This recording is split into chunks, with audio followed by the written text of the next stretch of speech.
무라 반갑습니다. 물린이들. 쌤이 이제 마이크를 쓰고 영상을 찍어야 되는 사태가 됐어요. 소리가 잘 들어가나 걱정인데, 이유는 저기예요.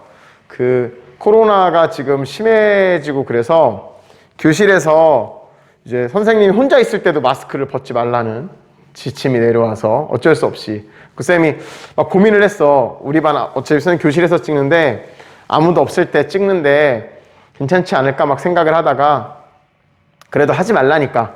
예를 들어 온라인 수업 때도 이제 여러분은 집에서 듣고 선생님은 교실에 와서 그 교실에 가서 컴퓨터 켜고 수업을 진행하는데 그때도 다 마스크 벗지 말라고 그러거든요. 똑같은 것 같아요. 선생님이 영상을 여기서 찍을 때도 아무도 없더라도 마스크를 벗으면 안 된다는 것 같아서 이제 그게 해소가 될 때까지는 쌤이 어쩔 수 없이 마스크를 쓰고 찍겠습니다. 좀 미안합니다. 이게 사실 입모양도 중요하다고 생각해요. 쌤은 여러분이 소리랑 이 입모양이랑 같이 이게 사실 이해가 되는 거거든. 잘 안 들렸을 때든.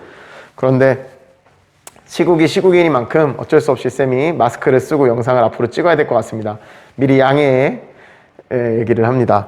그래서 쌤이 목소리를 평소보다 좀 크게 내고 있어요. 마이크 때문에, 이 마스크 때문에 소리가 적게 들어갈까봐 무선 마이크 여기 있잖아요. 게다가 지난번 영상 때는 쌤이 이 마이크 설정을 잘못 건드려가지고 좀 소리가 울렸죠. 스테레오로 녹음하는 바람에 조금 울렸는데 지금은 잘 되고 있을 거라고 생각을 합니다. 자, 우리 지금 반별로 조금 문제가 생겼어요. 진도가 수행하고 뭐 끝나고 쌤이 수행평가 뭐 학습지 설명 이런 거 하느라고 진도가 너무 많이 차이가 났어요. 그래서 지금 영상은 선생님이 내부 에너지와 열기관 처음부터 찍겠습니다. 여기 앞에 조금 나간 반도 있어요. 뭐 열의 정의, 온도의 정의 이런 걸 나간 반도 있는데 그 뒷부분의 내용도 많이 있으니까 거기서부터 찍겠습니다. 거기를 지금 한 반도 있고 못한 반도 있어서 거기를 선생님이랑 수업 시간에 한 20분 정도 했던 반은 앞에는 좀 중복되는 내용이니까 좀 가볍게 들어도 될 거 복습한다고 생각하고 들으세요. 자, 우리 오늘 할 내용은 이제 역학적 에너지와 보존 단원이 하나 끝났고요. 두 번째인 내부 에너지와 열기관이라는 걸 설명을 하겠습니다. 내부 에너지, 역학적 에너지랑 좀 다른 에너지가 등장했어요. 그치? 우리가 에너지라는 거는 일을 할 수 있는 능력, 그래서 일과 같은 단위를 쓴다 그랬어요. 일의 단위가 뭐였게요? 줄이었죠. 일과 같은 단위를 쓰고 있고, 이 에너지 중에서 우리 1단원은 역학적 에너지라는 걸 배웠어요. 역학적 에너지는 두 개로 구성되어 있었지, 포텐셜 에너지랑 운동 에너지. 그래서 운동 에너지는 2분의 1 mv 제곱이다. 그리고 포텐셜 에너지 중에 중력 포텐셜 에너지와 탄성력 포텐셜 에너지를 배웠는데, 중력 포텐셜 에너지는 mgh다. 이 공식은 외우라 그랬어요. 그리고 탄성력 포텐셜 에너지는 우리 책에는 없고 문제집 풀다 보면 가끔 2분의 1 kx 제곱이다. x는 늘어난 길이, k는 용수철마다 가지는 고유한 상수, 뭐 그렇게 되더라 라는 건 참고로 알고 있으면 된다 그랬습니다. 그리고 이 역학적 에너지는 외부에 마찰이나 공기 저항이 없는 한 계속 보존되더라. 즉 운동 에너지랑 포텐셜 에너지의 합은 외부에서 다른 힘이 작용하지 않을 때 계속 보존된다. 그걸 역학적 에너지 보존이라고 부른다. 그게 지난 시간에 했던 내용입니다. 자, 이번 시간에는 내부 에너지와 여기서 이제 기체를 다룰 겁니다. 기체. 우리가 앞에서 했던 역학적 에너지는 보통 고체지, 움직이고 있는 물체를 다뤘다면 지금은 기체가 가지는 에너지에 대해서 좀 생각을 해볼 건데, 기체가 가지는 에너지는 사실 굉장히 어려워요. 왜냐하면 이 교실 안, 여러분이 지금 이 선생님 영상을 보고 있는 방 안에 기체를 이루고 있는 분자가 얼마나 많겠어요. 22.4리터만 해도 아보가드로 수만큼 분자가 들어있잖아. 막 10에 23승계씩 들어있단 말이야. 그러니까 얘네 하나하나의 에너지를 다루는 거는 너무 복잡하고 그냥 통계적으로 다룹니다. 통계적으로. 자, 그걸 우리가 통계역학이라고 하는데, 그건 대학 가면 좀 어려워. 쌤은 대학 가서 배웠던 것 중에 열물리, 통계물리가 이쪽이 제일 어려웠어요.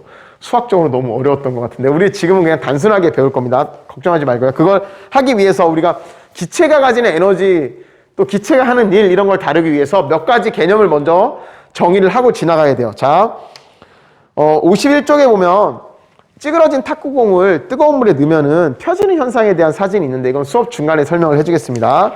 자, 교과서는 52쪽을 피면 될 것 같고, 학습지는 내부 에너지와 열기관 학습지, 내용 정리 학습지를 피면 됩니다. 자, 이제 내부 에너지라는 걸 다루기 위해서 몇 가지 정의를 할 건데, 자, 이런 거를 얘기해 볼까요? 저런 거야. 물을 받아놨어.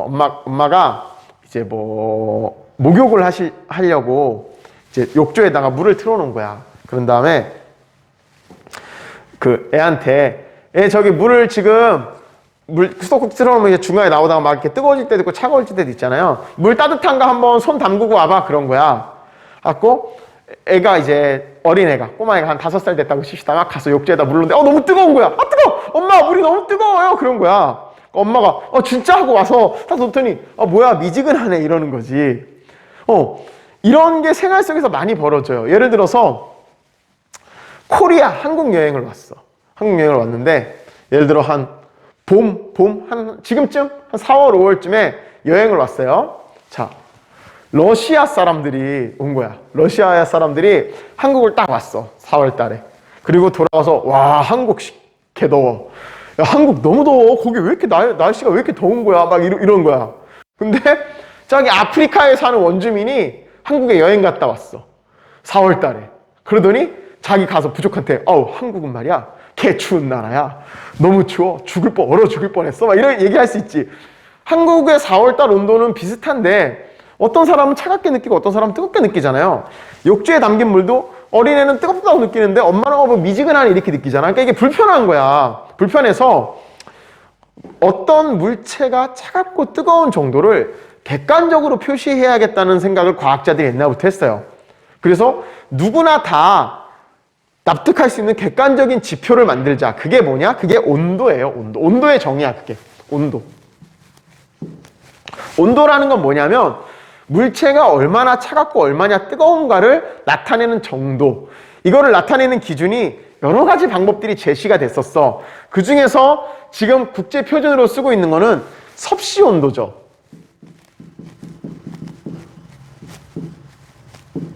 기호로 도씨 이렇게 하는 섭씨 온도. 섭씨 온도라는 걸 쓰고 있어. 섭씨 온도는 셀시우스라는 과학자가 어떻게 이 차갑고 뜨거운 거를 객관적으로 누가 봐도 똑같이 할 수 있을까 하다가 주변에 제일 많은 물질, 지구에서 제일 흔한 거, 물을 기준으로 삼자. 제일 흔하니까. 자, 물이 얼기 시작하는 온도를 0도라고 정의하고 끓기 시작하는 걸 100이라고 나는 정의를 하겠다. 그 사람이 처음에 그렇게 정의한 거야. 그런 다음에 얘를 100등분해서 한 칸을 1도라고 부르자. 그래서 이제 수온 온도 이렇게 해가지고 요 정도면 32도 이렇게 한 거지. 이거를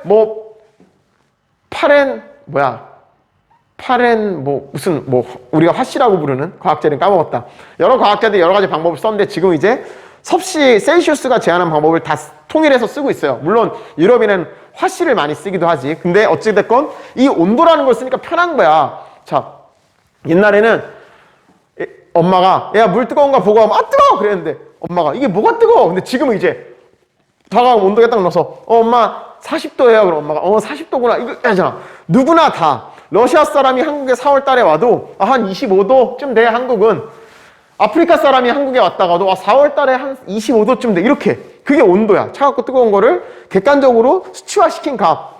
여기서 이제 여담을 하자면 우리가 몇 도씩 이걸 섭씨 온도라고 부르잖아요. 근데 이 섭씨 온도의 유래가 되게 재밌어요. 쌤도 어디 옛날에 강의 막 찾아보다가 들은 건데 섭씨 온도가 왜 우리나라는 이걸 섭씨 온도, 이게 셀시우스 디그리예요. 셀시우스라는 과학자.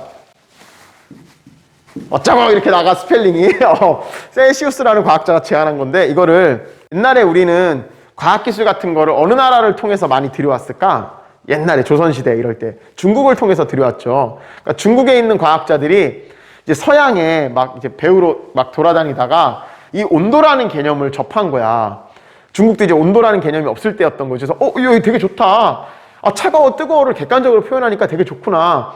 그래서 걔네가 이걸 그러니까 100 셀시우스, 100 디그리 셀시우스 막 이렇게 부르는 거야. 그러니까 얘네가 이제 중국 과학자들이 듣고 와서 우리나라 중국 사람들한테 이걸 알려주려고 책을 쓰는데 셀시우스라는 걸 한자로 써야 되잖아. 한자로.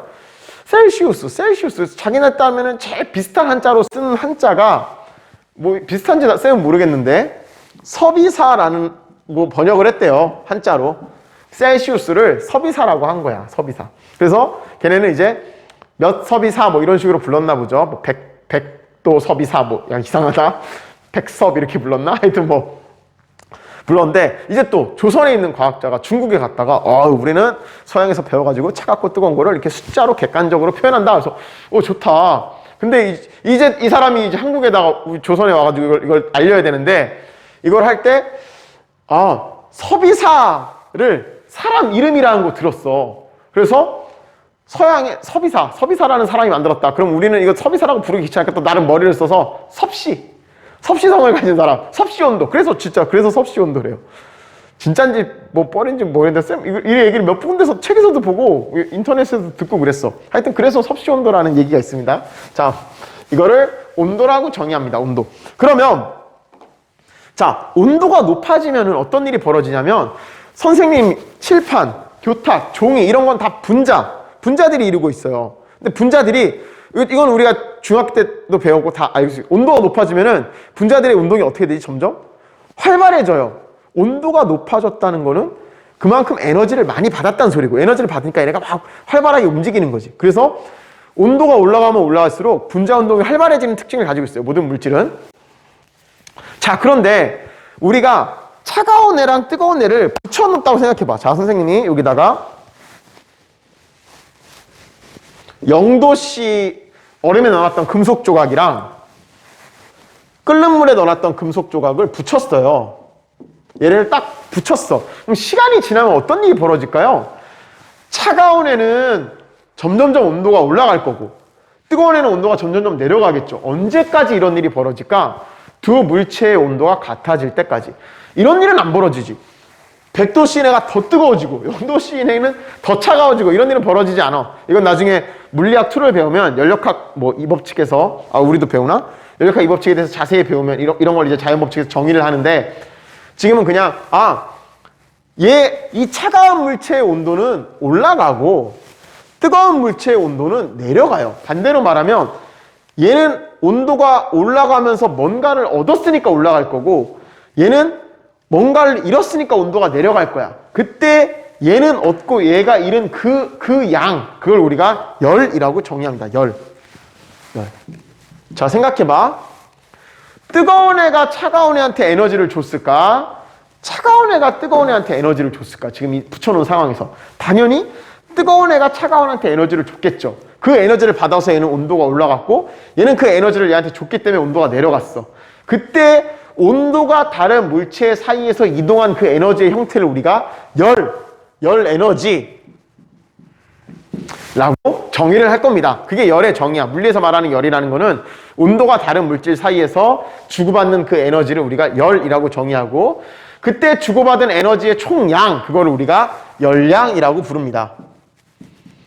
열량.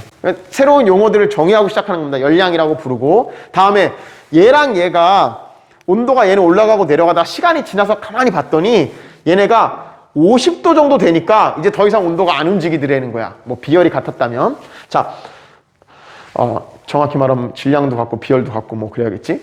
어쨌건 얘랑 얘가 차가운 애 뜨거운 거를 붙여놓으면은 자 이런 식으로 온도가 변할 겁니다. 자, 그래프를 한번 그려볼까? 시간에 따라서 온도 템퍼레처 해서 T로 씁니다. 온도는. 자, 온도가 차가운 애가 예를 들어서 0도였고 뜨거운 애가 100도였어요. 그럼 시간이 지나면 뜨거운 애는 점점점 어떻게 돼? 온도가 떨어져 이렇게. 그럼 얘는 무한히 떨어질까? 자, 차가운 애는 온도가 올라가. 근데 무한히 올라갈까? 아니지. 언제냐? 얘와 얘가 온도가 같아지면 더 이상 열을 주고받지 않고 그냥 이 온도가 유지돼요. 그게 한 50도 정도 된다고 아까 선생님이 예를 든 거지.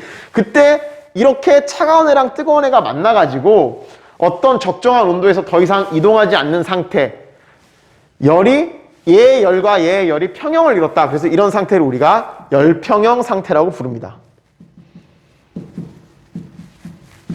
여기 글씨 보이나요? 보이죠? 열평형 상태라고 부르고 쌤 좀 걱정돼. 쌤 목소리가 크게 말해야 되는데 잘 들어가고 있는지.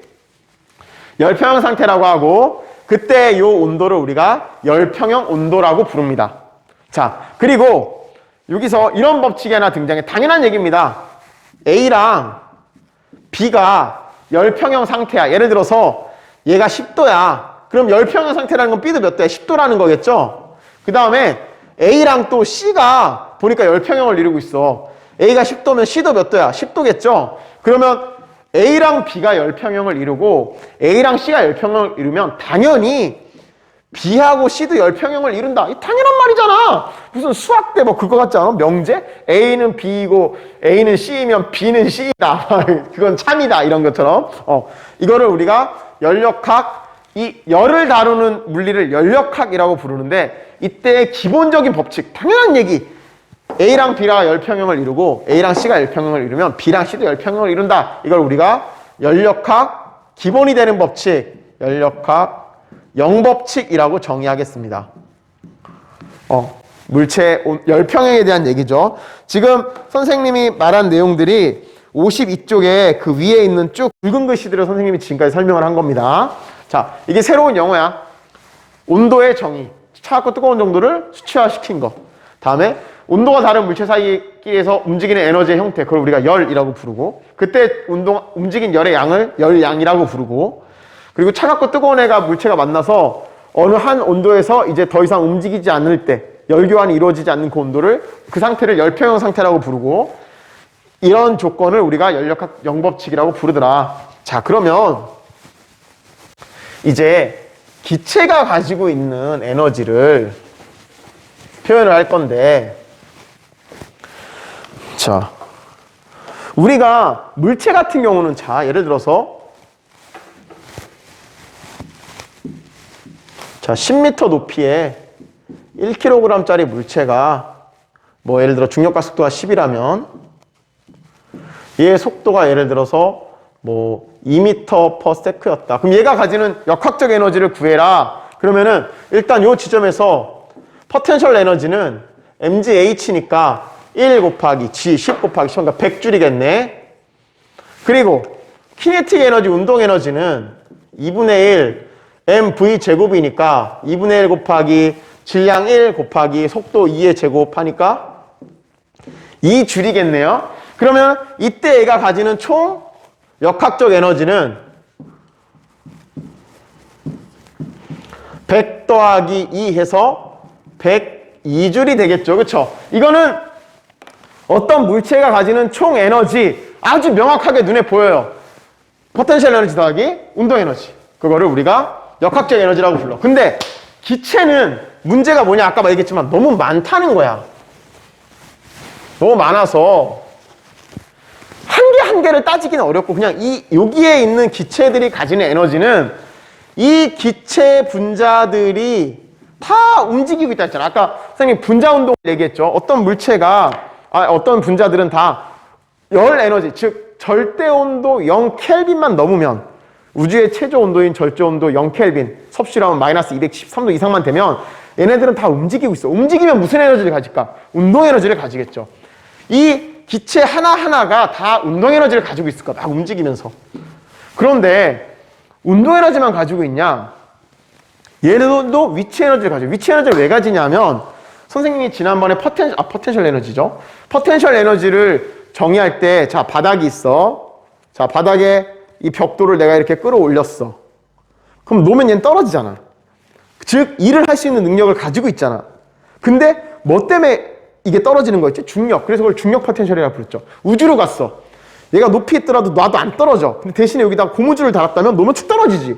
탄성력에 의한 포텐셜. 즉, 무슨 말이냐면 얘가 뭔가 외부로부터 받는 힘이 있어야 포텐셜 에너지가 근본적으로 생길 수 있는 조건이 성립해요. 무중력 상태고 용수철도 없다. 그럼 얘 가만히 있으면 여기서 나봐야 떨어지지가 않잖아. 그치? 어떤 얘가 힘을 받을 때 비로소 얘가 움직이고 움직임이 일을 할 수 있고 그럼 포텐셜 에너지를 가지고 있었다고 표현하는 건데 기체 분자 사이에 자, 이 기체 분자와 이 기체 분자가 이렇게 있잖아. 근데 얘와 얘 사이에 힘이 작용할까 안 할까? 엄밀히 말하면 합니다. 아주 작지만 질량을 가졌기 때문에 중력도 작용해. 땡겨 중력. 또는 얘 원자핵의 양성자가 있고 주위를 도는 전자가 있어요. 얘도 양성자가 있고 전자가 있어. 그럼 여기 있는 양성자가 얘의 전자를 땡기고 여기 있는 양성자가 얘의 전자를 땡기는 이렇게 끌어당기는 힘이 작용해. 분자끼리. 그러면 얘와 얘 사이에 힘이 작용하기 때문에 포텐셜 에너지도 당연히 있습니다. 있어.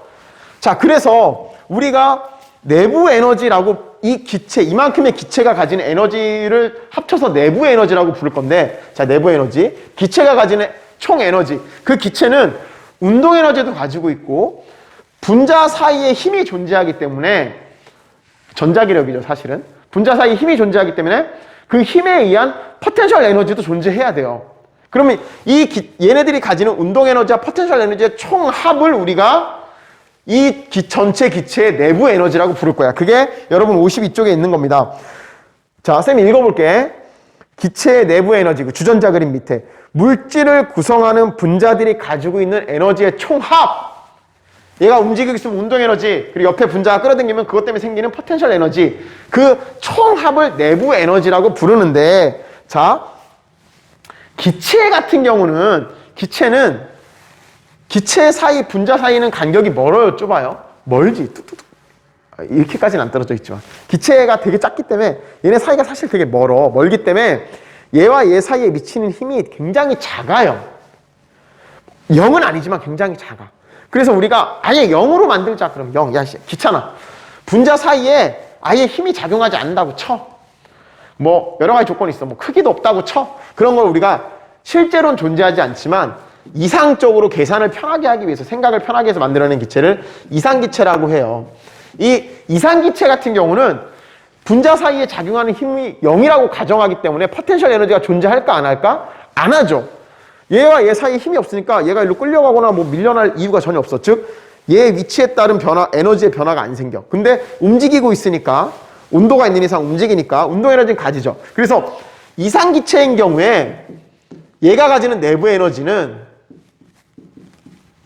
결국 무슨 에너지만 따지면 돼? 운동 에너지, 키네틱 에너지만 따지면 되고, 이 분자들이 가지는 키네틱 에너지의 총합을 우리가 이상기체의 내부 에너지라고 정의를 할 겁니다.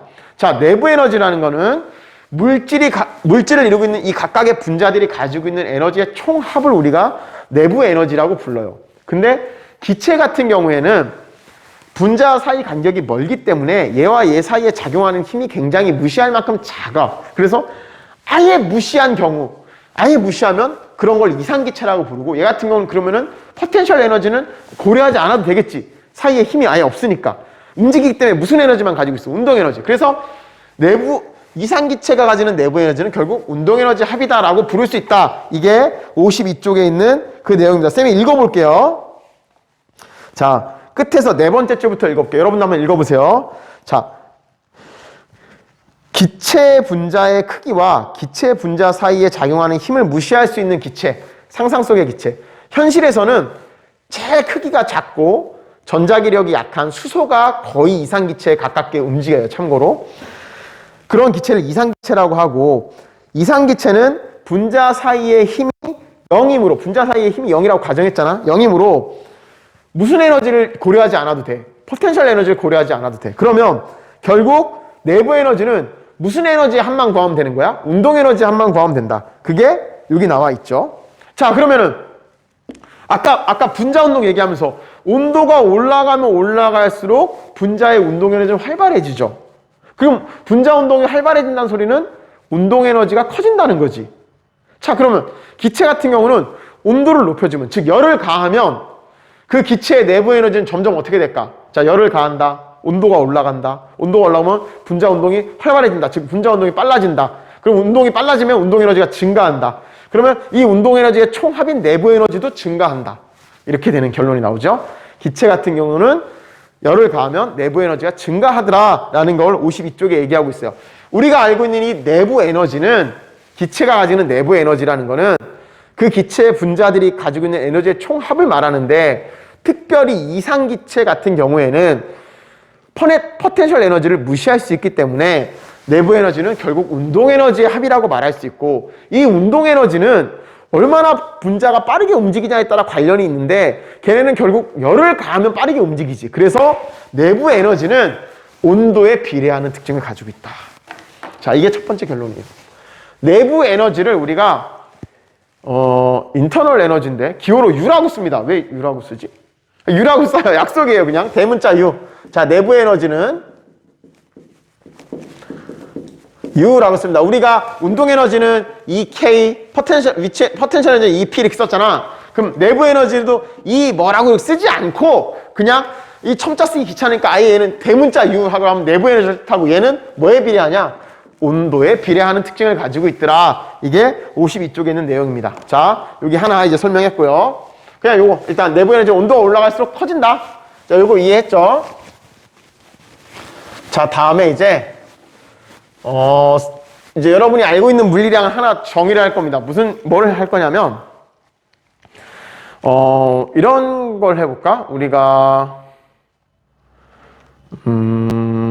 이거는 중학교 때 얼핏 배웠던 것 같은데, 자, 누가 선생님 얼굴을 이렇게 책을 대고, 요거. 자, 요거를 대고 이렇게 밀었어요. 밀면은 내가, 밀리겠지. 이렇게 살살 밀어. 한 10N 정도로 밀었다고 해볼까? 10N 이렇게 밀면은, 이거 좀 판판해지는 느낌이 들긴 해. 이왕이면 V라인 만들기 이렇게 밀까? 자, 이렇게 밀어. 여기에, 쌤이 힘이 느껴지겠죠? 여기에 힘이 느껴질 거야. 근데, 10N, 똑같은 힘인데, 얘를 바늘에 대고 나를 이렇게 밀었어. 그럼 여기, 아까보다 아플까, 안 아플까? 아프죠. 그럼 이거는 어떻게 설명해야 되냐면, 똑같은 10N인데, 왜? 아까 이렇게 넓은 거로 밀 때는 그렇게 안 아팠는데 좁은 걸로 밀 때는 아프지. 얘가 더 힘이 세서 그렇다라고 말하면 물리적으로 옳은 말이 아니지. 똑같은 10N이었으니까. 그러면은 이렇게 바늘로 10N 했을 때랑 손바닥으로 할까? 손바닥으로 10N 했을 때랑 뭐가 다른 거야 도대체? 그걸 우리가 압력이라고 정의할 거야. 압력은 뭐냐면, 야, 아까 얘는 이 손바닥만한 면적에 10N이 가해진 거고, 바늘은 이 바늘 끝에 좁은 면적에 10N이 가해진 거잖아. 얘가 더 집중돼 있잖아. 그 집중됐다는 거를 객관적으로 표현하려면 같은 넓이로 환산했을 때 이런 거야. 자, 넓이가 10이야. 여기다가 10N으로 밀었을 때랑 넓이가 1인 곳에 10N으로 밀었을 때랑 힘으로 따지면 똑같이 10N인데 얘는 얘가 훨씬 아파. 그럼 뭐가 다르냐? 야, 그렇게 따지지 말고 같은 면적당으로 따져. 같은 면적당. 얘는 면적 1당 10이고 얘는 면적 10에다 10이니까 얘는 면적 1당은 1이죠, 힘이. 그치? 그래서 이거 같은 면적의 힘을 얼마나 받냐라고 동등하게 놓고 비교하자. 우리가 앞에서 이런 것도 했어. 물체의 빠르기를 계산할 때 어떤 애는 10초 동안 100m를 갔고 어떤 애는 3초 동안 40m를 갔어. 그럼 누가 더 빠르지? 이걸 계산하기 위해서 어떻게 했냐면 1초당 간 거리를 따졌지. 1초당 간 이동 거리. 그게 속력, 방향이 있다면 속도의 정의였잖아. 마찬가지로 힘을 가했는데 얼마나 실제로 얘가 느끼는 그 정도가 누가 크냐 작냐를 따지기 위해서는 같은 면적당 가해진 힘을 구하자는 거야. 같은 면적당. 너네 여기 면적 1당 구해진 게 1이고 얘는 면적 1당 가한 힘이 10이다는 걸 너네 이렇게 구했지. 면적분의 힘. 이렇게 해서 너네가 계산했어, 머릿속으로. 자, 얘는 10이라는 면적에 10N이 가해졌고 1이라는 면적에 10N이 가해졌어. 그럼 같은 면적. 얘는 1이라는 면적에 1씩 가해진 걸 이렇게 계산했죠. 10분의 10. 얘는 면적 1당 10이 가했으니까 얘는 1당 10이고 얘는 면적이 1당 받는 힘은 1이네. 그걸 우리가 뭐라고 정의할 거냐? 압력이라고 정의할 거야. 많이 들어본 용어예요. 압력. 어떤 애가 받는 압력이라고 하는 거는 프레스. 밀다, 누르다. 압력을 가하다. 프레저. 그래서 P라고 쓰고 압력 P는 말로 하면 단위 면적 1제곱미터를 말하는 거예요. 단위 면적은. 단위라는 말은 다 1이라 그랬죠, 선생님이. 단위 면적당 받는 힘. 단순하게 힘만 따지면 이게 왜 바늘로 찌르면 아프냐라는 게 설명이 안 되잖아. 그런 현상을 설명하기 위해서 단위 면적당 가해지는 힘으로 환산하고 얘는 우리가 P는 단위 면적당, 그러니까 전체 힘을 면적으로 나누면 그게 압력의 정의가 되겠죠. 자, 단위를 한번 따져볼까요? 힘의 단위가 뭐죠? 뉴턴이에요. 그쵸? 면적 길이의 표준 단위가 뭐였지? 길이의 표준 단위? 미터. 그럼 면적의 표준 단위는 제곱미터. 제곱미터. 이렇게 되죠? 그래서 압력의 단위는 뉴턴 퍼 제곱미터라고도 쓰고 또는 우리가 1뉴턴의 힘이 1제곱미터에 가할 때 이 힘을 1파스칼이라고 정의합니다. 자, 여러분 53쪽에 나와 있는 그 새로운 단어, 압력을 나타내는 단어가 그 파스칼이라는 과학자가 이런 압력을 연구한 대가세요. 그래서 그 과학자를 기리기 위해서 그분의 이름을 따서 파스칼 했는데 우연히 또 압력의 기호 프레저하고 P가 같으니까 좀 덜 헷갈려. 기호 외우기가 쉬워. 그래서 압력의 단위는 파스칼이라는 단위도 쓰고 표준 단위는 뉴턴 퍼 제곱미터예요. 국제 표준은 뉴턴 퍼 제곱미터고 그냥 얘를 다른 단위로 이렇게 씁니다. 마치 우리가 저랑 똑같아. 1은 힘 곱하기 거리였잖아. 그래서 원래 1의 단위는 힘의 단위인 뉴턴 곱하기 거리의 단위에서 뉴턴 미터인데 얘를 하나의 단위인 뭘로 바꿨었지? 우리가 줄이라고 쓴 것처럼 압력의 단위는 뉴턴 퍼 제곱미터인데 얘를 하나의 단위인 파스칼이라고 바꿔서 씁니다. 자, 그렇게 하면 우리가 53쪽까지 했어. 자, 그러면 아까 51쪽에 있는 그거의 예를, 자, 탁구공 예를 한번 다시 설명을 해볼게, 쌤이. 자, 이제 탁구공 얘기로 돌아와 봅시다. 자, 요렇게 있는데, 여기에 찌그러진 탁구공이 있어. 찌그러진 탁구공이 이렇게 찌그러진 거야. 그 찌그러진 탁구공. 얘를 뜨거운 물에 넣었어요. 뜨거운 물에 넣으면은, 자, 어떤 일이 벌어지나 봅시다. 자, 이 탁구공 안에는 공기가 들어있겠죠. 그럼 거기에 수많은 기체 분자들이 들어있을 거예요. 자, 우리가 배운 영어로 설명해 볼까? 자, 이 기체 분자들은 내부 에너지를 가지고 있겠지. 내부 에너지라고 하는 건 이 기체 분자 하나하나가 가지고 있는 운동 에너지와 포텐셜 에너지의 총합을 내부 에너지라고 부르는데, 만약에 이게 이상기체였다면 포텐셜 에너지는 무시할 수 있고 운동 에너지만 가지고 내부 에너지를 정의할 수 있을 거야. 그런데 뜨거운 물에 집어넣으면 얘네들의 분자 운동이 어떻게 될까요? 활발해지겠죠. 활발해질 거야. 활발해지면서 얘가 가지는 내부 에너지가 어떻게 돼요? 기호로 U가 증가할 거야. 내부 에너지가 증가해. 그럼 이 기체 분자들이 움직이는 속도가 어떻게 된다는 거야? 빨라진다는 거죠. 그러면은 여기 있는 기체들이 빨리 움직이면 가다가 얘를 벽을 팍 치겠죠. 벽을 치면서 힘을 가할 거야. 근데 얘네가 가하는 힘이 한두 개가 아니지. 기체가 여러니까 동시에 칠 거예요. 동시에 칠 거야. 그걸 우리가 힘 F라고 해봅시다. 그런데 이 탁구공의 면적이 있겠지. 면적. 그 면적당 가해지는 힘, 그걸 우리가 압력이라고 불러. 그러면 이 탁구공 안에 있는 기체들이 이 면에 가하는 압력.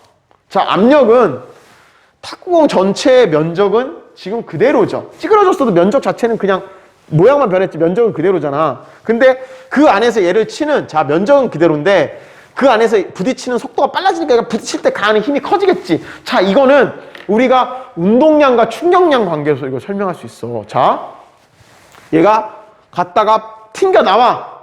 그러면 속도가 빠르면 튕겨서 나오는 동안 운동량의 변화량도 아까보다 커지겠죠. 운동량의 변화량이 커지면 충격량이 커지겠지. 충격량이 커진다는 소리는 충격량은 힘 곱하기 시간인데 얘가 부딪히는 시간이야 뭐 아까나 지금이나 비슷할 거고, 그럼 결국 충격량이 커졌다는 소리는 충격력, 힘이 커졌다는 거지. 야, 이렇게 앞에서 배운 게 써먹어져. 자, 그러면 이 힘이 커지기 때문에 압력이 어떻게 돼? 이 안에서 얘를 미는 압력이 커지죠. 그러면 안에서 밖으로 미는 압력이 커지니까 탁구공이 찌그러졌던 게 어떻게 될까? 뽁 펴지겠지. 우리가 아까 교과서에 나온 이 장면들, 우리가 지금 배운 이 압력이라는 개념과 내부 에너지 개념을 가지고 이런 식으로 설명할 수가 있어요.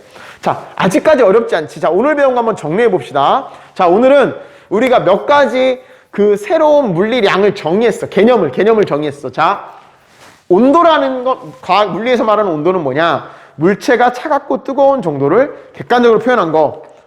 책에 뭐라고 돼 있죠? 차갑고 뜨거운 정도를 수치화돼서 나타낸 걸 온도라고 합니다. 그리고 그 온도가 다른 물질 사이에서 이동하는 거, 정확히 말하면 온도가 높은 물체에서 온도가 낮은 물체로 이동한 그 에너지를 우리가 열이라고 정의했고, 그때 이동한 열의 총량을 열량이라고 정의했어요. 그리고 차가운 애와 뜨거운 애, 온도가 높은 애와 온도가 낮은 애가 만났을 때 얘는 온도가 떨어지고 얘는 온도가 올라가다가 같은 온도가 되면 더 이상 온도가 변하지 않는 상태, 그 상태를 우리가 열적으로 평형을 이루고 있다, 열평형 상태라고 불렀고, 그때 온도를 열평형 온도라고 부른다고 했죠. 그리고 이 열평형 상태를 가지고 이런 법칙을 하나 만들었지. A랑 B가 열평형을 이루고 있고 A랑 C가 열평형을 이루고 있으면 B랑 C도 열평형을 이루고 있다. 당연하다. 그거는 연력학 영법칙이라고 부르더라. 자, 그 다음에 이런 개념을 배운 다음에 그러면 기체가 가지고 있는 에너지를 어떻게 정의할 거냐. 움직이고 있는 물체가 가지고 있는 거 뭐 이런 거 위치 에너지, 포텐셜 에너지로 정의를 했는데, 기체 같은 경우는 거기 안에 있는 분자가 굉장히 많잖아. 그래서 거기를 이루고 있는 모든 분자가 가진 에너지의 합을 우리가 그 기체의 내부 에너지라고 부르기로 했어. 근데 이 내부 에너지, 이 움직이고 있는 기체는 어떤 에너지들을 가지고 있냐면, 움직이고 있기 때문에 운동 에너지를 가지고 있을 거고, 옆에 분자와 힘이 작용하기 때문에 이 힘 때문에 생기는 포텐셜 에너지도 가지고 있을 거예요. 그래서 그냥 내부 에너지라 그러면 이 기체 분자가 가지는 포텐셜 에너지와 운동 에너지를 다 합친 걸 내부 에너지라고 불러야 돼. 그런데 기체 같은 경우는 이 분자 사이 간격이 굉장히 멀어서 얘와 얘에 미치는 힘이 굉장히 작어. 더군다나 아예 그거를 0으로 만들어서 단순한 상황을 생각해보자 그거야. 그런 기체를 우리가 이상기체라고 불렀고, 이상기체의 조건이 더 많은데 우리 지금 단계에서는 그냥 분자 사이에 인력이 없다 정도만 기억해도 됩니다. 분자 사이에 인력이 없다면 무슨 에너지가 없어져? 갑자기 서로 존재하는 힘이 없으니까 포텐셜 에너지가 없어지죠. 그럼 무슨 에너지만 남아? 운동 에너지만 남죠. 그래서 이상기체 같은 경우는 내부 에너지라고 하는 거는 결국 얘네들이 가지는 운동 에너지의 총합과 같더라. 그렇죠? 그런데 이 기체의 운동 에너지는 기체 하나하나의 질량은 똑같은 그대로 정해져 있으니까 얘가 움직이는 속도랑 관련이 있는데, 이 속도는 결국 온도가 뜨거워지면 뜨거워질수록 속도가 빨라지지. 그래서 온도가 올라가면 기체 분자의 운동 에너지가 커지고, 운동 에너지가 커지면 이 총 운동 에너지의 합인 내부 에너지도 커지더라. 그래서 내부 에너지는 온도랑 비례하는 관계에 있더라. 이런 결론을 하나 얻었고, 마지막으로 우리가 다음 시간에 배울 기체가 하는 일이라는 걸 정의하기 위해서 그 전 단계로 압력이라는 개념을 하나 새롭게 배웠습니다. 압력은 뭐냐? 단위 면적당 받는 힘을 계산한 거고, 걔는 전체 힘을 그 힘이 가해지는 면적으로 나누면 압력으로 정의를 하자. 그래서 단위는 뉴턴 퍼 제곱미터. 근데 합쳐서 하나의 단위로 바꿔서 파스칼이라는 단위를 쓰더라.